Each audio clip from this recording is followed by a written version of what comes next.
पिछली कहानी में रमेश से डाकू उसका बैल और उसकी गाड़ी छीन लेते हैं और इसीलिए अब रमेश के पास कुछ नहीं था और रमेश वहां से घर की तरफ आ रहा होता है।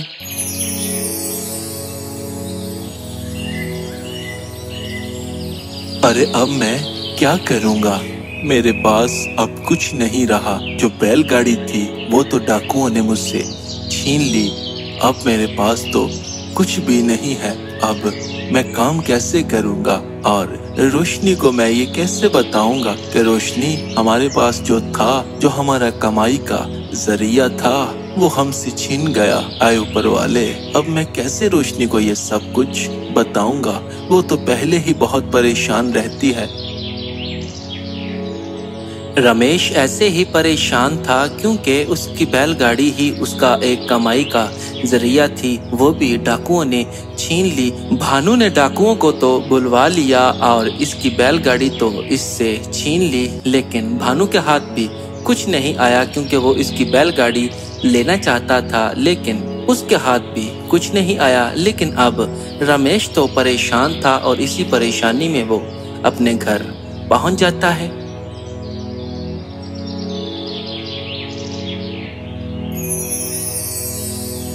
रमेश अंदर आ जाता है और रोशनी सामने ही खड़ी होती है और रोशनी रमेश से ये पूछती है कि सुनिए जी, मैं कितनी परेशान थी कि आज इतनी देर हो गई है। इतनी देर तो उन्होंने कभी भी नहीं की, लेकिन मैं बहुत ज्यादा परेशान थी। तो बताए ना, आज इतनी देर क्यों हो गई है आपको, और आप परेशान भी लग रहे हैं, बताए ना।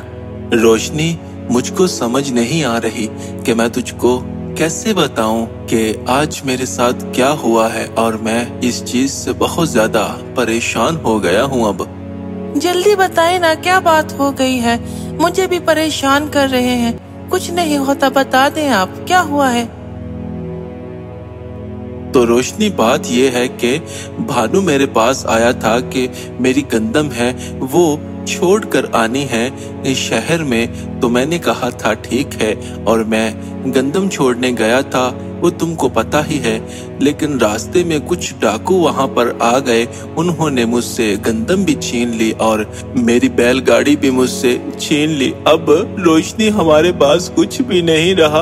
अब तुमको पता तो है, हमारी बैलगाड़ी ही थी जिससे मैं कमाई करके लाता था और हमारे घर का खाना पीना गुजर बसर हम अच्छे से कर लेते थे। लेकिन अब मैं क्या करूंगा? बहुत परेशान हूँ रोशनी, मैं क्या करूंगा अब हम क्या करेंगे?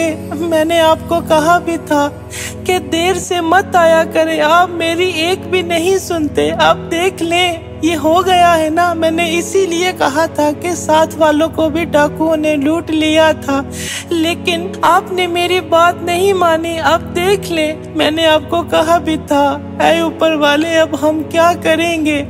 रोशनी, मैं खुद भी बहुत परेशान हूँ कि अब मैं और क्या कर सकता हूँ। मेरे पास तो वो बैलगाड़ी थी मेरी, और उसके अलावा मेरे पास और कुछ भी नहीं है। मैं खुद इतना परेशान हूँ। अब तो ऊपर वाला ही जाने कि हमारे साथ अब क्या होगा, क्योंकि मेरे कमर में दर्द है और मैं कोई भारी वजन वाला काम कर भी नहीं सकता। मेरी बैलगाड़ी थी, उससे मैं सामान ले जाता, हल चला लेता, लेकिन अब तो पता नहीं मैं क्या करूँगा। रोशनी और रमेश दोनों ही बहुत ज्यादा परेशान थे क्योंकि डाकुओं ने रमेश के साथ बहुत बुरा किया, लेकिन अब हो भी क्या सकता था। अब उसकी बैलगाड़ी डाकुओं के पास थी, अब उसके हाथ में कुछ भी नहीं था और वो दोनों ही बहुत ज्यादा परेशान थे।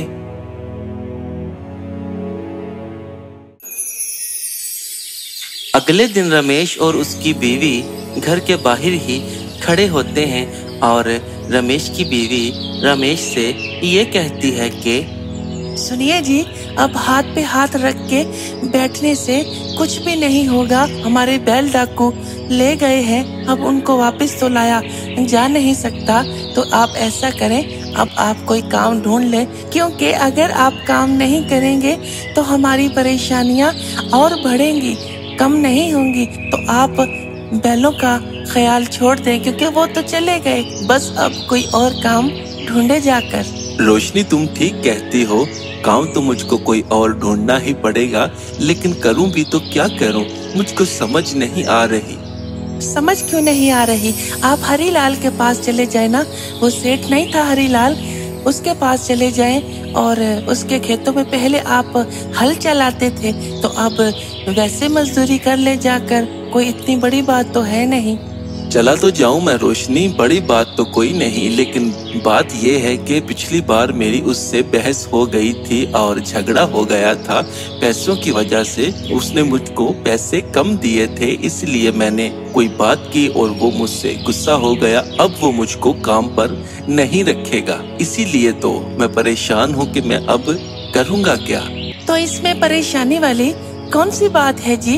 आप किसी और के खेत में चले जाएं, किसी और के पास चले जाएं, उसके पास जाकर खेतों में काम कर ले। रोशनी, किसी और के पास कैसे जाऊं जब सारे खेत हैं ही उसके।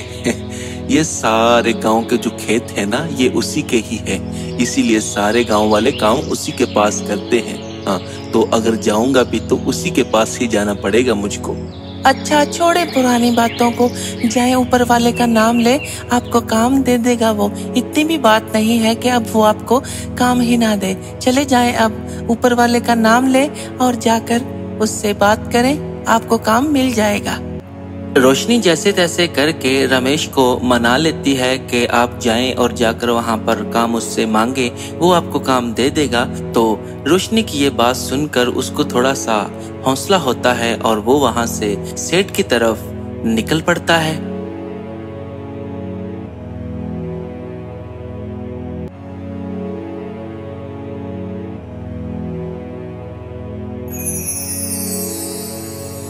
रोशनी तो बहुत कह रही है कि वो आपको काम दे देंगे, पता नहीं अब सेठ मुझको क्या कहता है। पिछली बार मेरा झगड़ा भी काफी ज्यादा हो गया था, अब पता नहीं क्या होता है। जो ऊपर वाले की मर्जी, मैं क्या कर सकता हूँ। पूछता हूँ जाकर फिर, और क्या कर सकते हैं।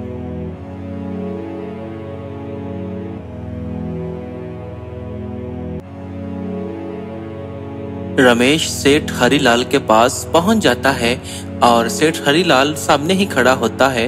तो रमेश उसके पास जाकर उसको ये कहता है कि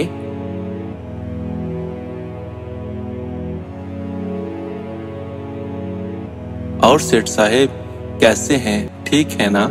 सेठ साहेब, मैं ना काम के लिए आया हूँ, अगर मेरे लायक कोई काम हो तो मुझको बताएं, मैं कोई भी काम कर लूंगा। आप मुझको कोई भी काम दे दें, मैं कर लूंगा।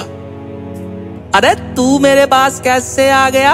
अरे तेरे पास तो तेरे बैल हैं, तेरी बैलगाड़ी है, तो मेरे पास तू काम लेने को क्यों आ गया है? सेठ साहब, मेरे बैल डाकुओं ने मुझसे छीन लिए थे। मैं शहर को जा रहा था, तो अब मेरे पास और कुछ भी नहीं है सिवाय आपके पास काम करने को, तो इसीलिए मैं आया हूँ। कृपया करें, मुझे कोई भी काम दे दे ताकि मेरे घर का गुजारा हो पाए। अरे तुम्हारे बैल तुमसे डाकुओं ने छीन लिए हैं, तो इसमें मैं क्या करूं? तुमको तो बहुत घमंड था ना अपने बैलों पर कि मेरे बैल हैं, मैं काम करता हूँ, हल चलाता हूँ, ये वो मुझसे बहुत ज्यादा बहस की थी ना, तो मेरे पास तुम्हारे लिए कोई काम नहीं है। अगर है भी तो मैंने तुमको काम नहीं देना। जैसे आए हो वैसे ही चुपचाप वापस को चले जाओ, मैं तुमको काम नहीं दूंगा। हाँ, चलो जाकर उन्हीं बैलों को ढूंढो और करो अपना काम जैसे पहले करते थे। बहुत घमंड था तुझको, चलो चले जाओ यहाँ से, मेरे पास तुम्हारे लिए काम नहीं है। हरीलाल रमेश को काम नहीं देता और रमेश बेचारा वहां से चुपचाप वापस को चला जाता है।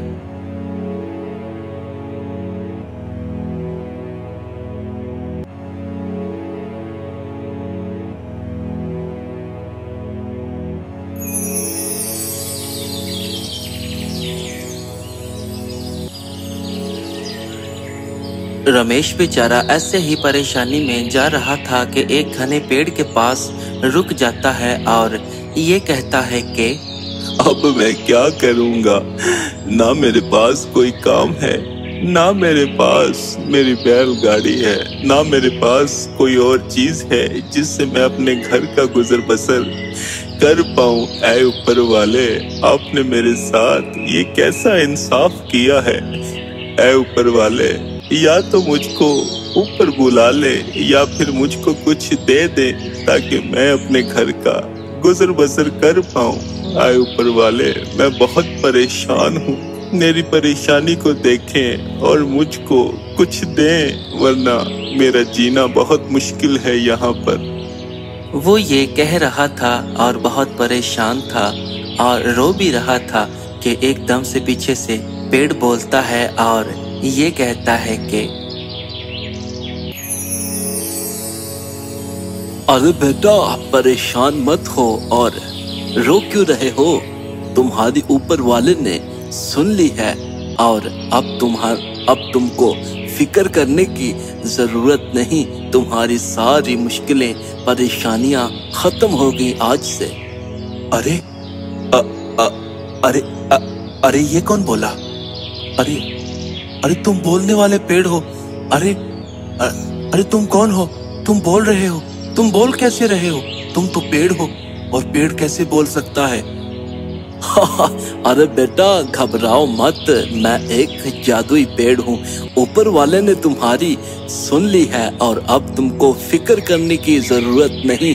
मैंने तुम्हारे दिल को पहचान लिया है। तुम दिल के बहुत ज्यादा ही अच्छे हो और जो तुम मांगोगे तुमको मिल जाएगा। तो बोलो, क्या मांगते हो। अच्छा, तुम जादुई पेड़ हो तो जादुई पेड़, मुझे कोई धन दौलत या बहुत सारा पैसा नहीं चाहिए। मुझे बस बैल चाहिए और मुझको कुछ भी नहीं चाहिए, क्योंकि मेरी बैलगाड़ी मेरे पास थी। मैं अपने घर का गुजर बसर अच्छे से कर पा रहा था। वो डाकुओं ने मुझसे छीन ली, इसीलिए मुझे बस और कुछ नहीं चाहिए। बस मेरी बैलगाड़ी ही मुझको चाहिए। वाह बेटा वाह, जितना सोचा था तुम उससे भी ज्यादा दिल के अच्छे हो। तुम चाहते तो तुम मुझसे बहुत ज्यादा धन दौलत, बहुत कुछ मांग सकते थे, लेकिन तुमने सिर्फ अपनी बैलगाड़ी ही मुझसे मांगी, जो तुम्हारी खो गई, तुमसे डाकुओं ने छीन ली। और अब मैं जो तुमको दूंगा, इससे तुम्हारी बैलगाड़ी भी आ जाएगी और तुम्हारे घर का गुजर बसर भी अच्छे से हो पाएगा। जादुई पेड़ इतना कहता है और एकदम से बहुत ज्यादा सोने के सिक्के रमेश के सामने आ जाते हैं और रमेश उनको देखकर खुश हो जाता है। और पेड़ फिर उससे ये कहता है कि रमेश बेटा, ये सोने के सिक्के हैं, इससे जाकर अपने बैल भी खरीदो। एक नहीं बल्कि दो बैल खरीदो और अपने घर का गुजर बसर अच्छे से करो और कभी भी लालच मत करना। और इसी तरह ऊपर वाले पर हमेशा यकीन करना। ये सब कुछ ऊपर वाले की देन है और उसी की वजह से ये सब कुछ हो पाया है। रमेश की सारी परेशानी खत्म हो जाती है और रमेश देखकर खुश हो जाता है। तो इस कहानी से हमको ये सीख मिलती है कि अगर इंसान में अच्छाई है और इंसान का यकीन ऊपर वाले पर है, तो कितनी भी परेशानी आ जाए तो ऊपर वाला उसकी मदद हमेशा ही करता है, जैसे रमेश की